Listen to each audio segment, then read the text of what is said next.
And Rayson Gallo Di Arlo.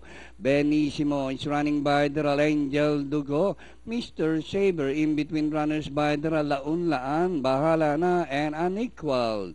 Gallo Di Arlo by a length and a half, followed by Benissimo in second. Angel Dugo racing in third by about 6 lengths. Launlaan. Bahala na and Mr. Saber.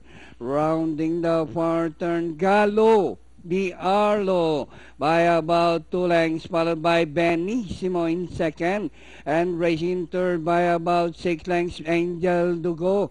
Bahala na Launlaan as they race the final corner. Gallo Di Arlo by some 2 lengths. Benissimo is still running in second, but this time getting closer.